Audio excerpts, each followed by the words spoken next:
This is about the truth. In a world where information is power, few figures have captured the global imagination like Julian Assange. What is happening here today? What is happening here today? Is a culmination of dreams. In 2006, Assange founded WikiLeaks, a non-profit organization that published classified and sensitive information, exposing corruption, war crimes, and the inner workings of powerful institutions. WikiLeaks' groundbreaking releases, such as the Collateral Murder video, the Afghan War Diary, and the Iraq War logs, challenged the status quo and sparked worldwide debates about transparency and accountability. But with great power comes great scrutiny. WikiLeaks has published the biggest leaks in journalistic history. Assange sought asylum in the Ecuadorian embassy in London. For 7 years, this diplomatic enclave became both his sanctuary and his prison, as he continued his work under constant surveillance and the looming threat of extradition to the United States. Groups whose we expose are attempting to criticize the messenger, to distract from the power of the message. The world watched as British authorities forcibly removed Assange from the embassy. For over 3 years, Assange languished in Belmarsh prison, his health deteriorating under harsh conditions, while supporters and human rights activists around the world called for his release. Free Julian now! Free Julian now! Free Julian! After years of confinement, legal wrangling, and international outcry, Julian Assange is free at last.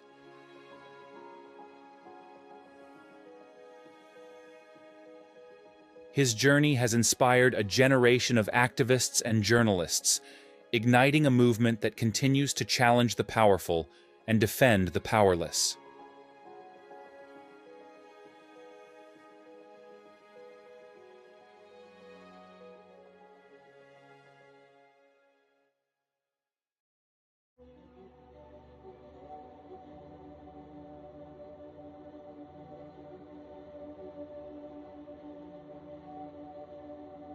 After becoming embroiled in the murky world of hacking, Assange saw the world with the veil pulled back.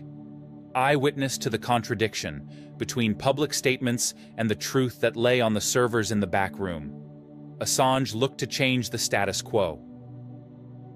Julian Assange founded a news organization in 2006, aimed at publishing information that is in the public's interest, built on the basis of not knowing who the source is. A mission of speaking truth to power. WikiLeaks became notorious in its first few years of publishing. Whistleblowers soon started anonymously sending WikiLeaks sensitive and at times classified information from organizations all over the globe. A blind eye could not be turned to the of power that were being exposed year after year by the newly founded news publishing organization. Revealing Guantanamo Bay procedures. Scientology documents. With your help, we're gonna win. Exposing Sarah Palin's violation of public record laws at the 2008 U.S. election. Extrajudicial killings in Kenya. The membership list of the hateful right-wing British National Party. Disclosing Barclays bank tax avoidance. The internet censorship lists. Revealed news of a serious nuclear accident in Iran caused by a cyber attack, hinting that a Stuxnet computer worm carried out the attack, a jointly built cyber weapon by the United States. And the harmful dumping of toxic substances in Africa, called the Minton Report. Culminating in a debate still present in the WikiLeaks saga. Lawyers for the commodities giant, Trafigura, obtained a secret super injunction against The Guardian for further publishing the contents of the Minton Report, bringing into question the privileges guaranteeing free speech established under the 1689 Bill of Rights, statutes that WikiLeaks also upholds. March 15, 2010.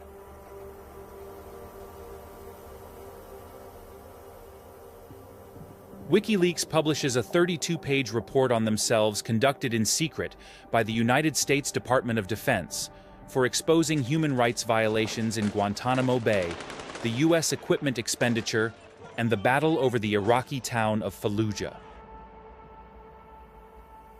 Discussed in the document are ways in which the United States can deter any current or former insiders or whistleblowers, their security interests, and the methods for marginalizing the WikiLeaks organization. Julian was in view, but what transpired next would put a target on his back. Julian Assange caught the eye of most Americans when WikiLeaks published this video on April 5, 2010, sending tremors that could be felt on Capitol Hill. Leaked by an anonymous member of military personnel, the video shows the purported murder of a dozen Iraqi men, amongst them 2 journalists, part of the Reuters news agency. On the 12th of July 2007, having been unable to identify small arms fire in a Baghdad suburb, the United States deployed 2 Apache helicopters to investigate. Through the crosshairs, we see the lead up to the incident, the supposed misidentification of cameras as firearms, the subsequent firing on unarmed civilians, including the targeting of a truck coming to the aid of the wounded men. 2 young girls were also in the truck.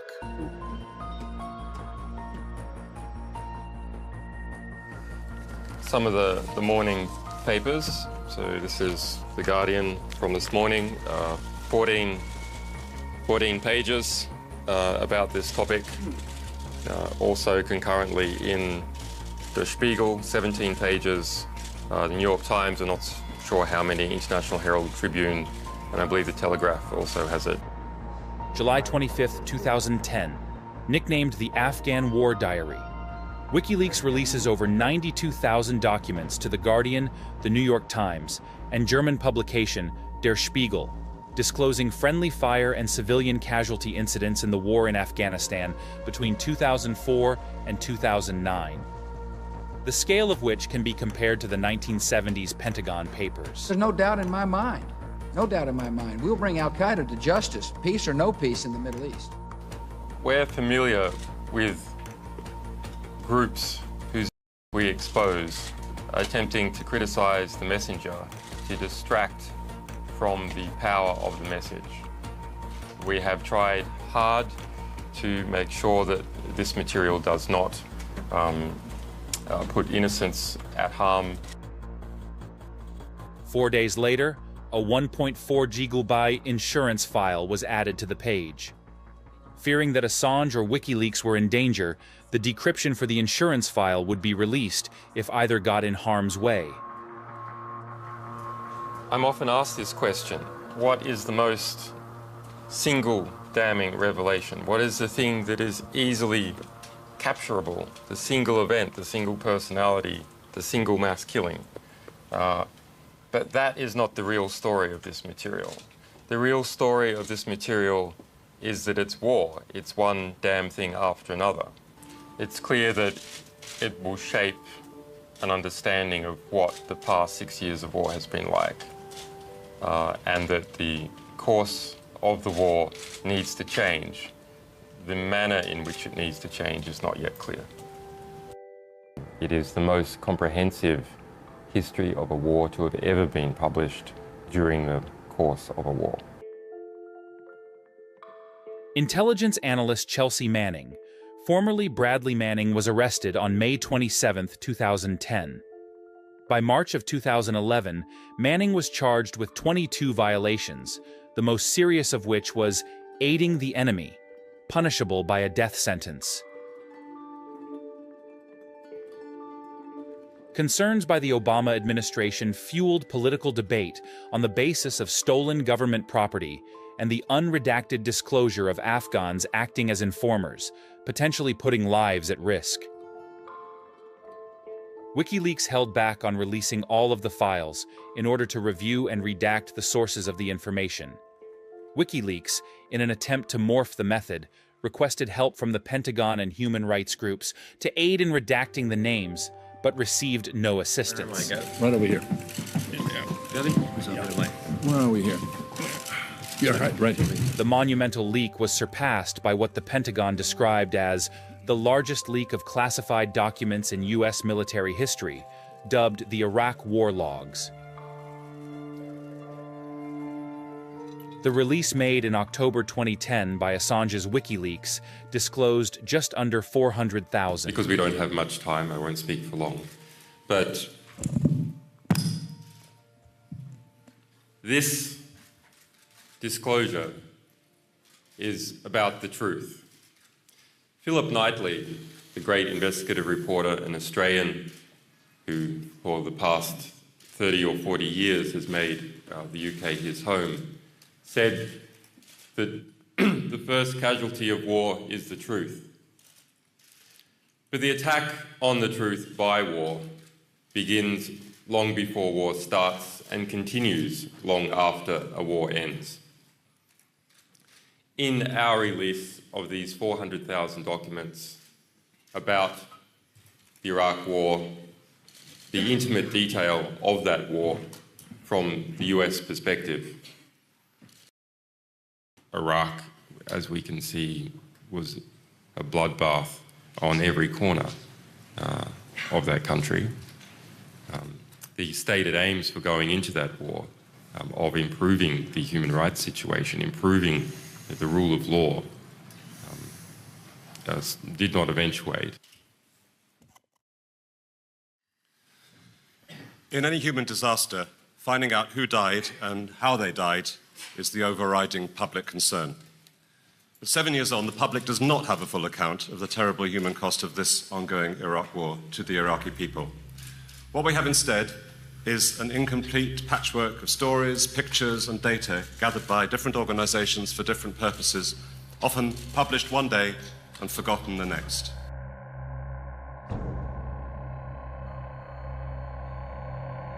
During a visit to Sweden, Assange became the subject of allegations that would hang over him for years to come.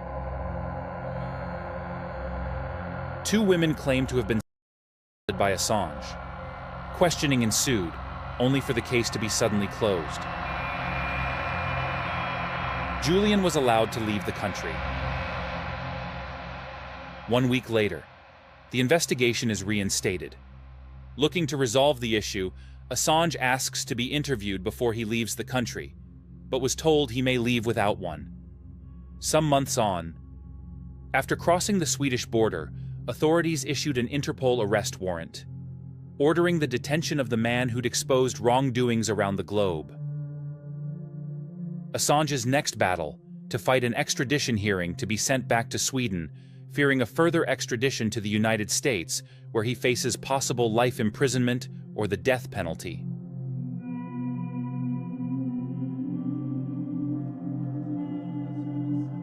December 7th, 2010. Assange hands himself in to British police. Many people believe Mr. Assange to be innocent, myself included, and many people believe that this prosecution is politically motivated.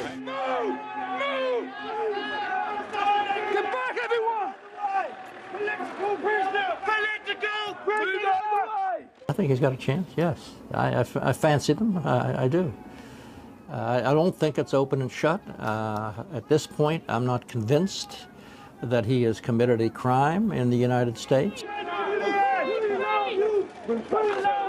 Finally, after 2 hours, we've heard that the Swedes won't abide by the umpire's decision.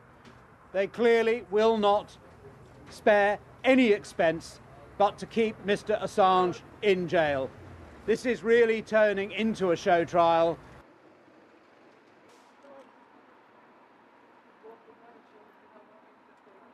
Give him a fair trial. Due process. Free Julian now! Exposing more crimes. Free Julian now! Exposing more crimes. Free Julian now! Exposing more crimes. The fact that Julian Assange was refused bail was a gross injustice, and that has been corrected today in a limited way. I think the attempt is designed to discredit Assange, his credibility, his morals, in order to discredit WikiLeaks as an organization. But every organization is larger than a single person within it. And WikiLeaks will survive whatever. So it was a foolish decision to try and discredit him. During my time in solitary confinement in the bottom of a Victorian prison, I had time to reflect on the conditions of those people around the world also in solitary confinement, also on remand, in conditions that are more difficult than those faced by me. I hope to continue my work and continue to protest my innocence in this matter and to reveal, as we get it, which we have not yet, the evidence from these allegations. Thank you.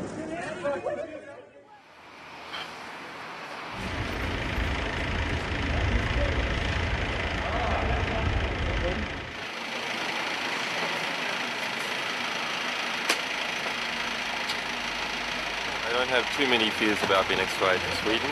There are much bigger concerns about being extradited to the United States. Those who have been following the case will have heard time and time again repeated statements that no evidence needs to be presented in this case by the prosecution. That to extradite me, no evidence is needed under European arrest warrant. In relation to my bail application, they said they did not need to present any evidence. In Sweden, every single court hearing has been in secret, and we still have not been provided with the evidence. I have provided with not a single page of information in English whatsoever. We don't engage in ad hoc decisions. We have written policy for our public decisions, and that keeps us accountable. And we think that is the way forward in journalism that all news organizations should follow. I think we'll have to do it, Julian, because we are a bit late. Okay. One final question. I'm under house arrest, so I gotta go. With some high-profile celebrities and friends backing him, Julian was able to pay the exorbitant bail price of $240,000. It's very nice to be free for Christmas and to smell the fresh air of Norfolk. Solitary confinement in the bottom of a Victorian prison is a significant experience. In a way, it's an experience I'm glad that I've had.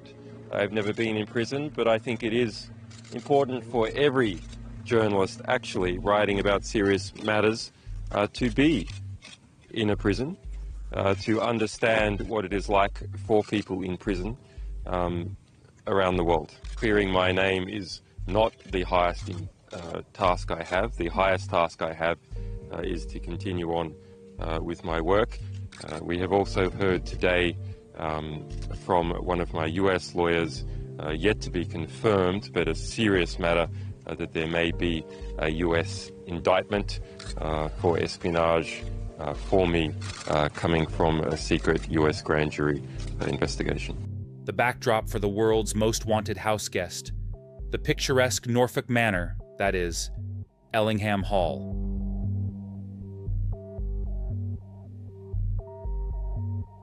Very nice to be amongst good friends in a fresh snow in the English countryside, to have my first martini in a long time. So very, very good. Of course, we have to understand that I am practically under house arrest, but of course personally it's a big improvement compared to being in the basement in solitary confinement. There has been many calls by senior political figures in the United States, including elected ones in the Senate, for my execution, the kidnapping of my staff, the execution of the young soldier, Bradley Manning. This has been a very successful smear campaign so far. But I think its days are numbered, and people are starting to wonder, is what is claimed really true? And if it is true, where's the evidence?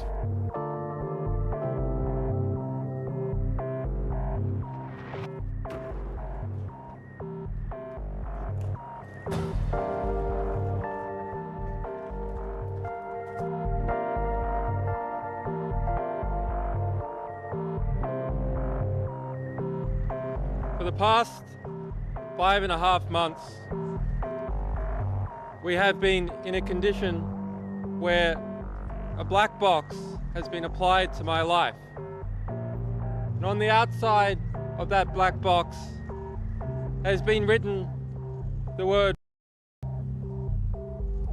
That box is now, thanks to an open court process, being opened.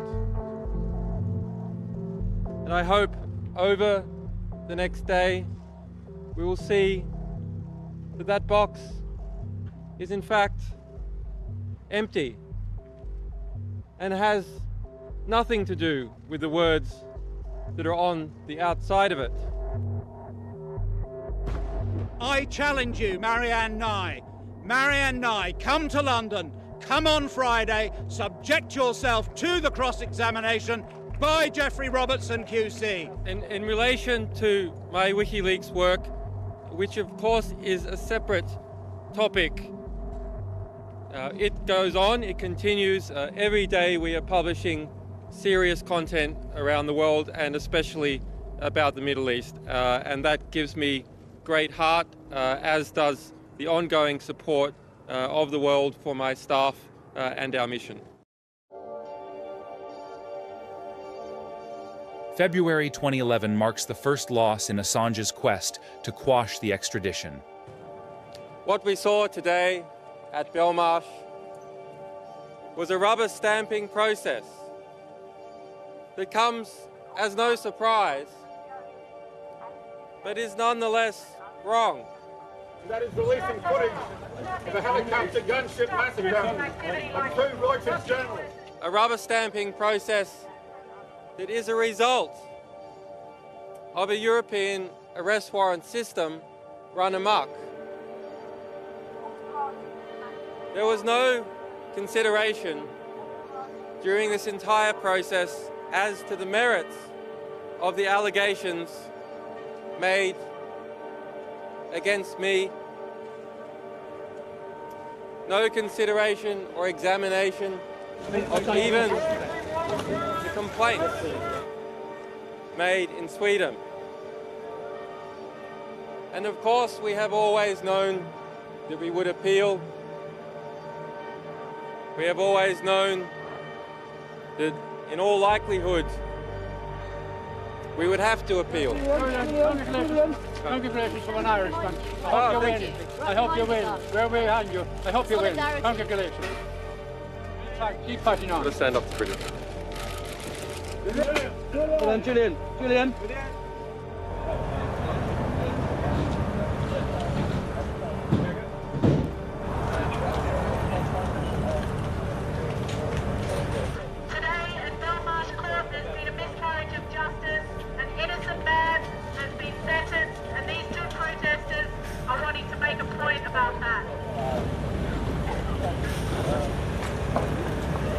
Julian Assange is innocent.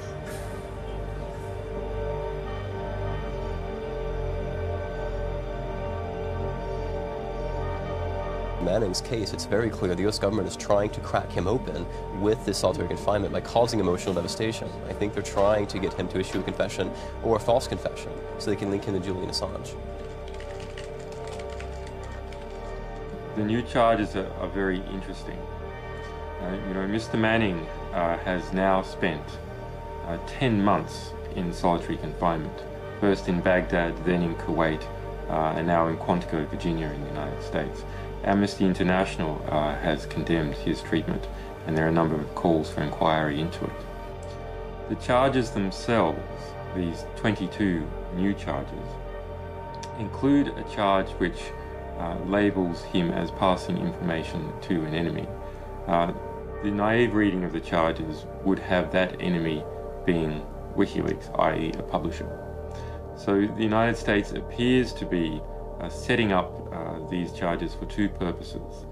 Number one, to provide pressure on Bradley Manning. They're trying to use a sledgehammer to crack a nut into confessing some kind of relationship with WikiLeaks in order to embroil us into an espionage case.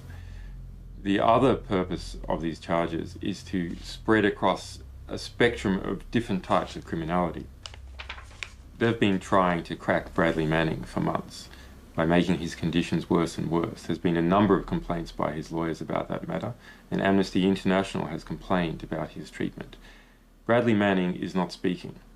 Bradley Manning is exercising his right to silence, and they're trying to force him into a plea deal. And most legal commentators believe that kind of plea deal would involve him in saying something that would help the United States prosecute this organization for espionage or some other criminal matter that it could be embroiled in.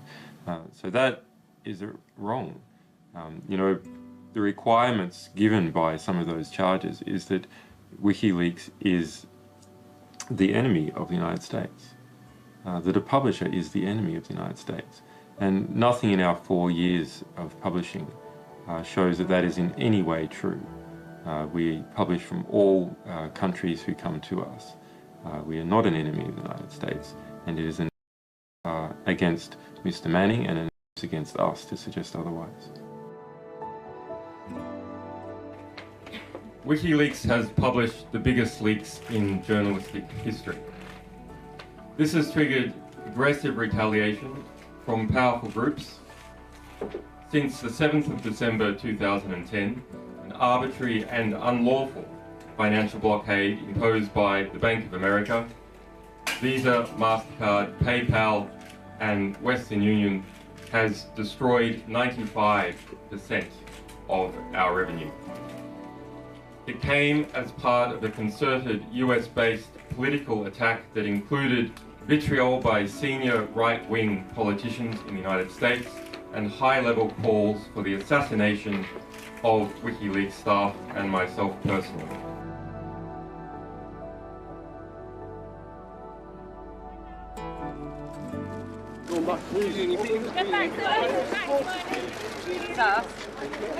November 2011. Assange loses his appeal against extradition. I have not been charged with any crime in any country. Despite this, the European arrest warrant is so restrictive that it prevents UK courts from considering the facts of a case, as judges have made clear here today. We will be considering our next step in the days ahead. This afternoon, the Parliament of the United Kingdom is considering in depth the matters that arise from various extradition cases in the United Kingdom, including my own. Today, the High Court has decided that an issue that arises from my own case is of general public importance and may be of assistance to other cases and should be heard by the Supreme Court. I think that is a correct decision and I am thankful. The long struggle for justice for me and others continues. Thank you.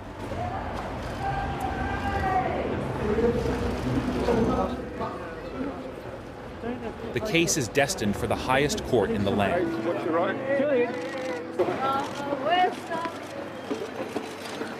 7 months on, the Supreme Court upholds the decision to extradite.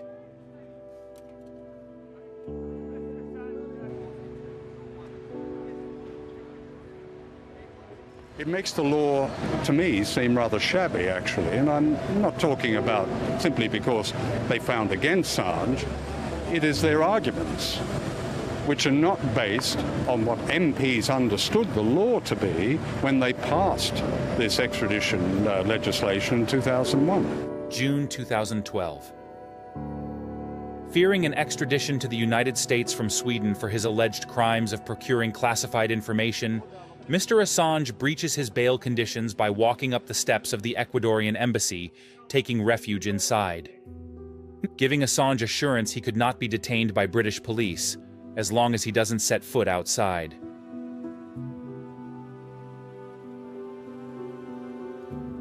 So, the situation we confront today now is a stalemate. There is a confrontation which is not of our choosing, because the right to claim asylum is the right of any citizen anywhere in the world. August 19th, 2012. Julian addresses his supporters and the assembled media from the balcony of the embassy with a message for the American establishment. The U.S. administration's war on whistleblowers must end. I thank President Correa for the courage he has shown in considering and in granting me political asylum. On Wednesday night, after a threat was sent to this embassy and police descended into this building, you came out in the middle of the night to watch over it. And you brought the world's eyes you. Inside this embassy after dark, I could hear teams of police swarming up into the building through its internal fire escape. But I knew there would be witnesses, and that is because of you. There is unity in the oppression. There must be absolute unity and determination in the response.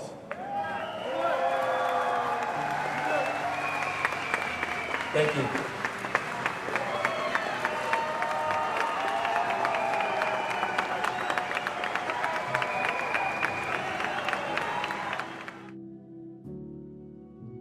The Ecuadorians are the only people who have properly looked at the idea that Julian might be threatened, that his rights are being threatened, that he's in danger, physical danger, of being sent to America.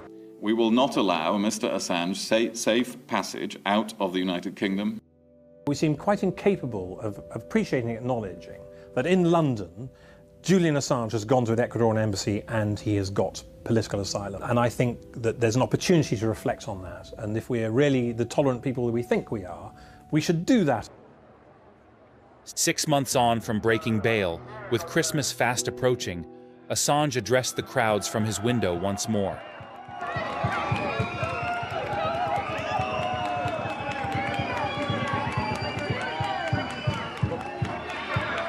Good evening, London.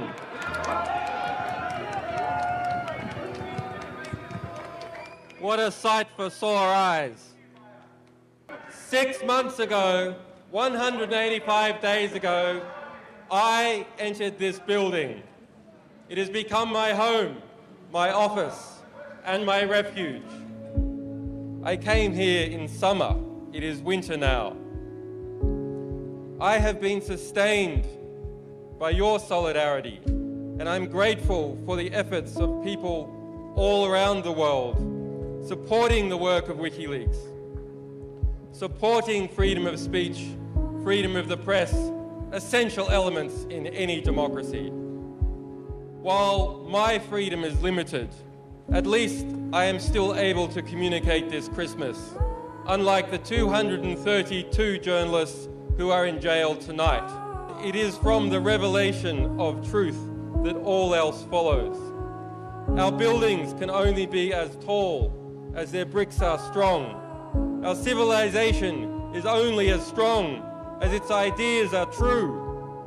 When our buildings are erected by the corrupt, when their cement is cut with dirt, when pristine steel is replaced by scrap, our buildings are not safe to live in. And when our media is corrupt, when our academics are timid, when our history is filled with half-truths and lies, our civilization will never be just. It will never reach to the sky. July 2014. air around the embassy was filled with disappointment as news surfaced that Interpol's arrest warrant would be upheld. Incarcerated inside the embassy for over 2 years now, Assange's hope of freedom was further diminishing. The reality is Julian Assange is a political prisoner. He's a dissident in our country, and we're just not really used to that. This wouldn't be happening. There wouldn't be these police outside this embassy if it wasn't Julian Assange, if he wasn't a public person. Nobody else would get this. August 2014. Rumors emerged that the WikiLeaks founder may need hospital treatment. It is an environment in which any healthy person would find themselves soon enough with certain difficulties.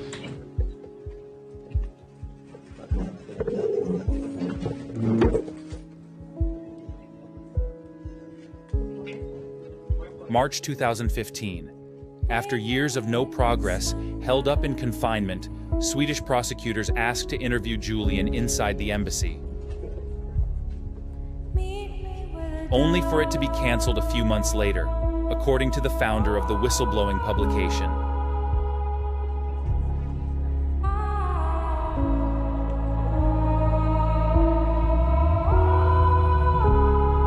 August 13th, 2015.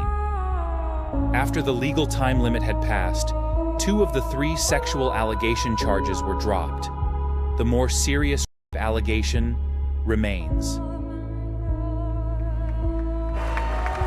From the moment Assange strode up the steps in June 2012 to October 2015, the United Kingdom have spent in excess of £13 million, an expenditure somehow rationalized by the government.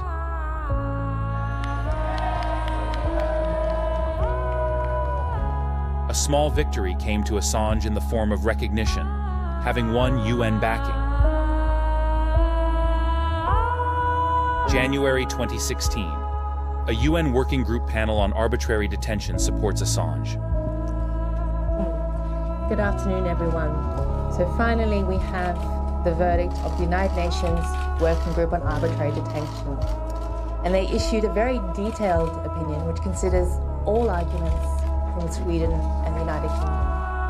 And this decision dispels the myth that Mr. Assange is either a fugitive from justice or that he could just walk out of the embassy. It is a damning indictment of the manner in which this case has been handled. May 2016. Photographs of a new arrival inside the embassy appear. Given to him by his children, the embassy cat gave a much-needed respite from the political storm surround Assange.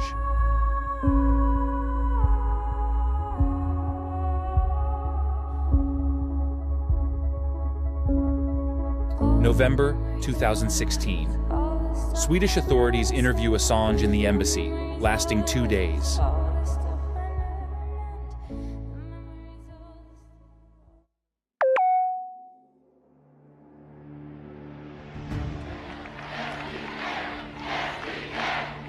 Yes, we can. Outgoing U.S. President Barack Obama decides to free WikiLeaks key whistleblower Chelsea Manning, formerly Bradley Manning.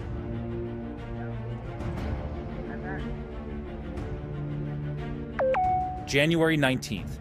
Assange stands by his offer of extradition to the United States, provided his rights are protected.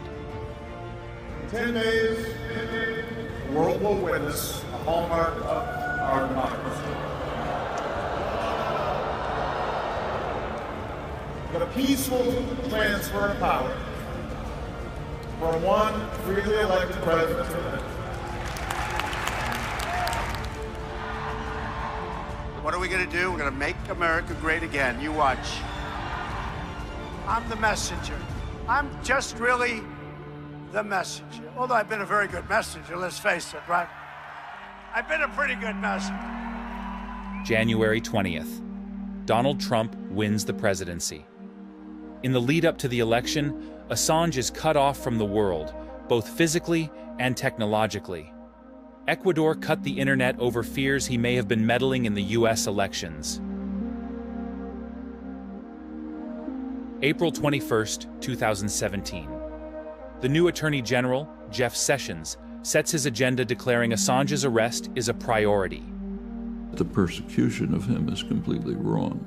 The threats against him are completely wrong. They should be withdrawn. He should be freed. He shouldn't have to be imprisoned. May 19th, 2017.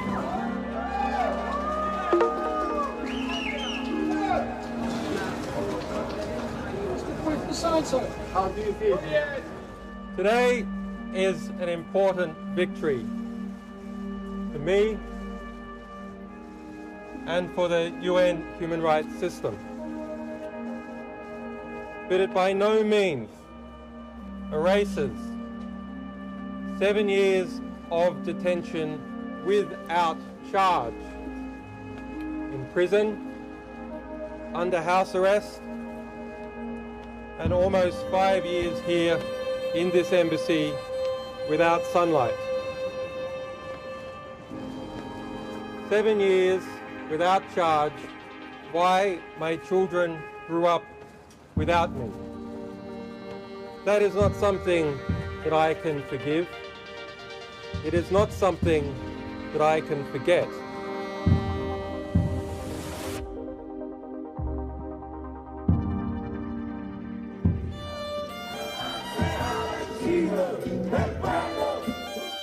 With one obstacle out of the way, another was just coming into view.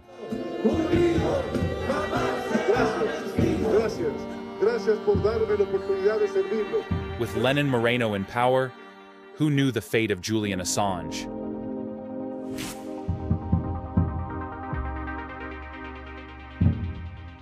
In the midst of the unrest in Catalonia, Assange tweets his support for independence and accuses Madrid of repression. Having been warned by the new President Moreno not to interfere in Allied politics. Life inside the embassy was becoming increasingly strained.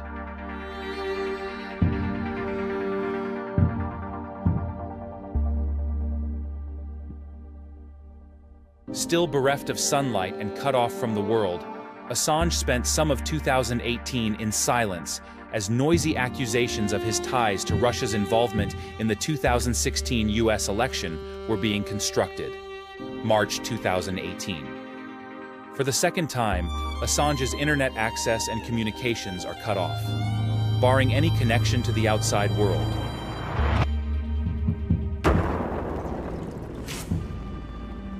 October 2018. Assange launches a legal case accusing the newly formed government, headed by Moreno, of violating his fundamental rights and freedoms. Having had new rules imposed on him designed to force him out of the embassy, ruling a week later that legal action cannot move forward. With his rights in doubt, Julian remained at the embassy, awaiting his fate. April 2019. With ties becoming strained between the WikiLeaks founder and the new government, it became increasingly more likely Assange would be extradited. Subsequently, looking at spending the rest of his life rotting in solitary confinement in a United States prison cell.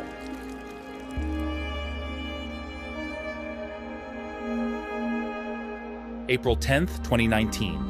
News emerges of an extensive spying campaign orchestrated on Assange. Let me just begin with telling you the basics. The new and unexpected thing that just came into light in the last few days is that WikiLeaks uncovered an extensive spying operation against Julian Assange within the Ecuadorian embassy. It entails a total invasion of privacy of Mr. Assange. What we have established is that security cameras were used to monitor his every move, his every meeting with visitors. One thing is absolutely clear. With the new government, Ecuador is not protecting Julian anymore. It's not protecting him as it should, since it granted him political asylum. Quite the contrary. The government is making everything possible to end the asylum. And the only reason why it hasn't happened yet is because the international shame, the historic shame that will be entitled to Ecuador.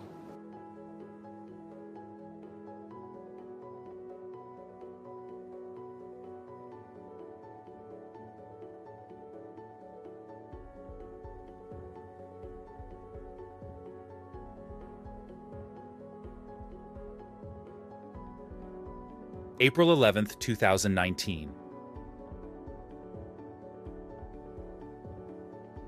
In the early hours of the morning, to avoid any commotion on the wealthy streets of Knightsbridge, a frail and weak Assange is carried down the very steps he walked up over 7 years ago, after the Ecuadorian government saw fit to invite the British police inside.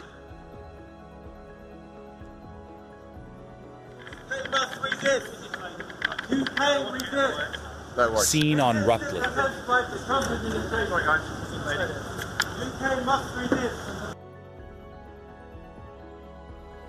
Media campaigns to discredit the infamous publisher evolved.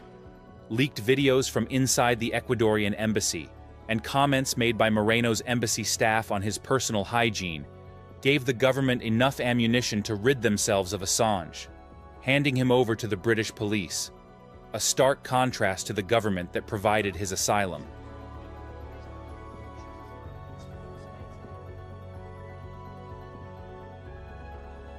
Meanwhile, in the United States, the indictment showing Julian's charges is unsealed, revealing the charge to be a conspiracy to commit computer intrusion.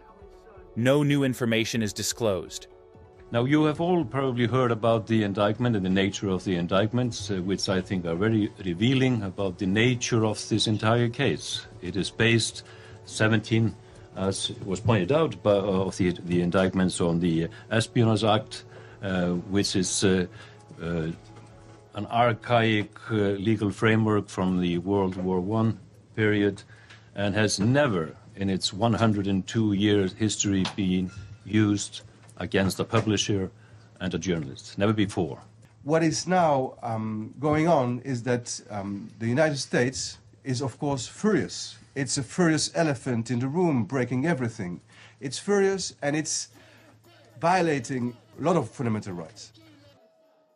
I have faith in the British justice system, and I think he will argue that this is a breach of his right of freedom of speech, which we uphold to an extent, to throw him to the American wolves, who are determined to jail him for a long time. So, yes, I've got faith that the British justice system may prevent that. As to the American justice system, ending up in a Supreme Court in a few years with a majority of Trump appointees, I'm not so sure.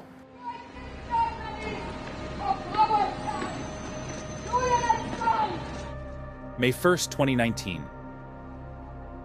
Southwark Crown Court. Assange is handed a 50-week jail sentence for breaching bail.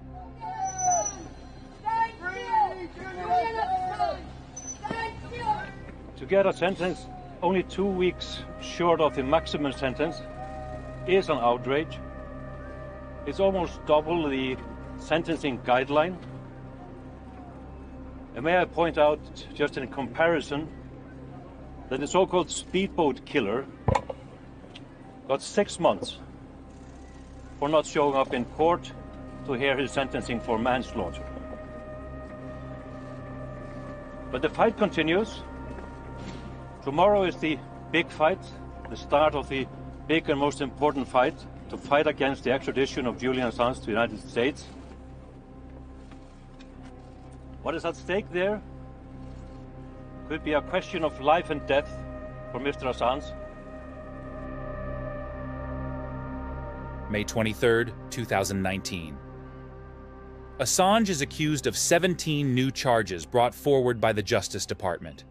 The indictment states that Mr. Assange had repeatedly encouraged sources with access to classified information to steal and provide it to WikiLeaks to disclose. No evidence was shown.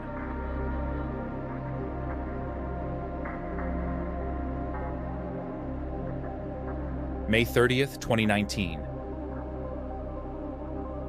News is released that Assange is too ill to attend the hearing, resurfacing rumors of his poor health, even signs of psychological torture.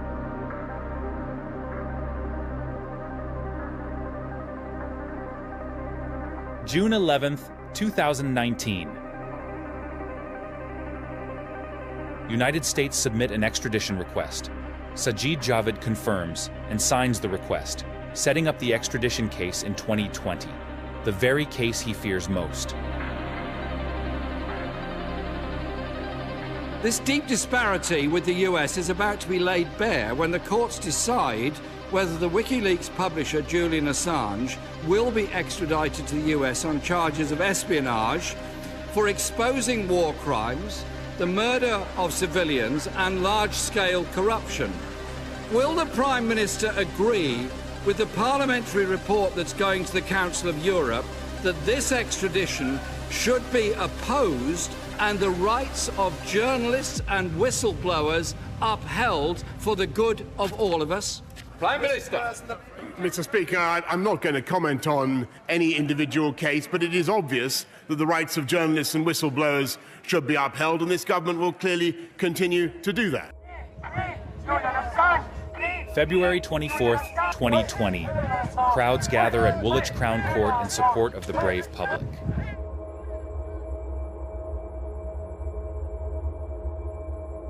In January 2021, a British court ruled against his extradition to the US, citing concerns about his mental health and the high risk of if he was placed under harsh American prison conditions. Despite this ruling, Assange remained in Belmarsh as the US government filed an appeal, prolonging the legal uncertainty around his case. Throughout 2022 and 2023, Assange's legal team continued to fight for his release, challenging every aspect of the extradition case. Then, in a surprising turn of events, international diplomatic efforts and growing public advocacy led to a breakthrough. We hope across the ocean that there are some very uncomfortable people in Washington, D.C. looking at London today and thinking very hard about where to go next, because this does not have to play its way through the courts. We do not have to continue to do this month after month. President Biden could make his legacy to be the president who stops this now, who doesn't let it go any further. Finally, in June 2024, Julian Assange was granted a reprieve after years of confinement and legal battles. A combination of diplomatic negotiations, legal appeals, and public pressure culminated in his release from prison.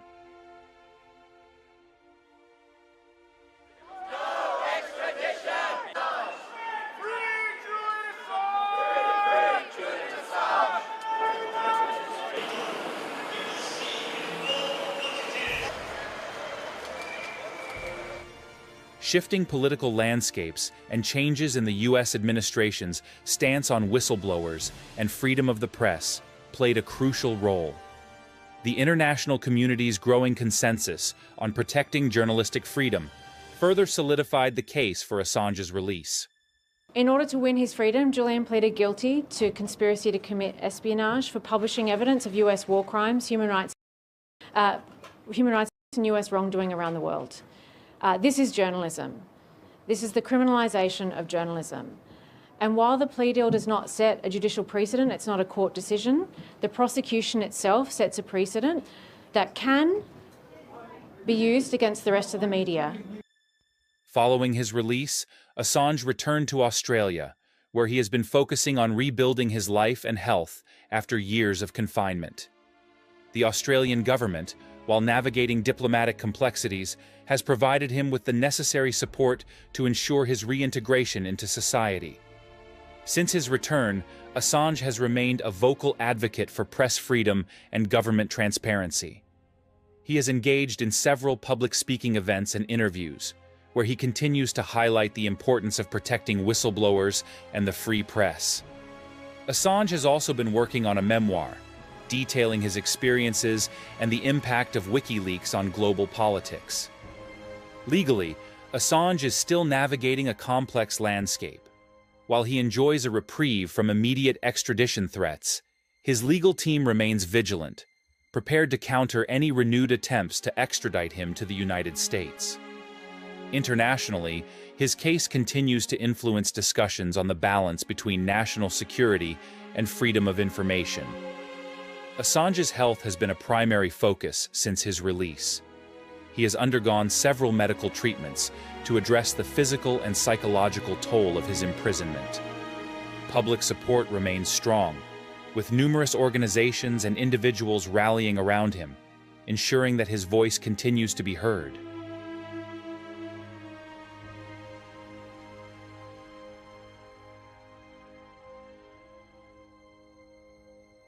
While he has been released from Belmarsh prison, he still faces significant legal challenges.